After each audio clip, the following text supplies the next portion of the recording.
Hey guys, back with a broccoli update. I'm going to move our little frost cap. Now this is the one that we planted the other day. We put it in the ground in a coffee container, this one here. And then the other two, well this one here I started. I'm going to have to put it in a bowl of water to keep the moisture up. This one germinated. That's all good. Alright.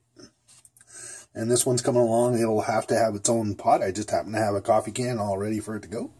And we'll sink this one down too. And we'll have two of these. And then the idea, guys, without showing any brand names, if we can do that, we're going to sink this all the way into the ground. And then we're going to even come up about another 6 inches.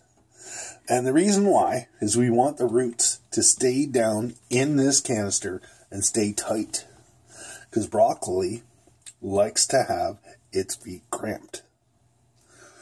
Okay, I'm going to do a little more research on that, and we're going to get back to is why.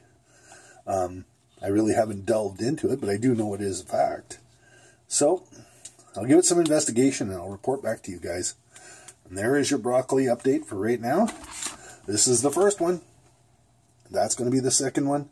And obviously that's going to be the third one. And I'm going to plant them separately. And then what I plan on doing is harvesting this one sometime in July.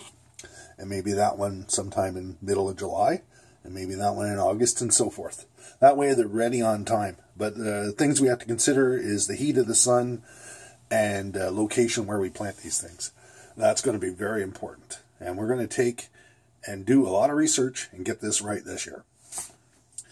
Rob with your broccoli update, and I will follow through with more reports on this broccoli as we keep going through the year. Hi guys, Robert. Back with Rob from Two Turtle Gardens, and we have tomatoes, and we've done some investigation, and we've come to some sort of agreement, my wife and I have, but we're not absolutely sure. The mystery of the Mystery Keeper tomatoes and the Manitoba tomatoes. So here, let me explain the mystery a little more. Okay. I am notorious. The health of these tomatoes is in question. I'm going to have to leave the tops off of it for a while. But anyway, we got Mystery Keeper tomatoes right here. I think. These three over here. And I believe these are Manitoba tomatoes. Paul, if you're out there and you're watching this video, did your Manitoba tomatoes look kind of like this when they started out? Please let me know. This is Paul from Paul Clement. He's got a garden show. And Paul, I'm reaching out to you. It's a great show. You guys ought to give it a look. Yeah, so I don't really know what's going on with these tomatoes. I'm wondering if I'm getting a little bit of moisture rot or something like that. I'm kind of concerned. You can see this tomato here is not looking so happy. And I'm afraid that these darn pots are going to dry everything out. But I'm going to give it a day, see what happens. Like this, uncovered. Obviously something's going wrong here, I think. So, we're going to do something a little different and try it out. I'm going to keep the Manitobas just where they are. I'm going to put them under a cap. And maybe I'll put one of these under a cap and see what happens. Anyway, this has been your Manitoba Tomato Mystery Keeper update. We're not sure which is which, but I'm thinking these are Mystery Keeper. And I'm thinking those are Manitoba.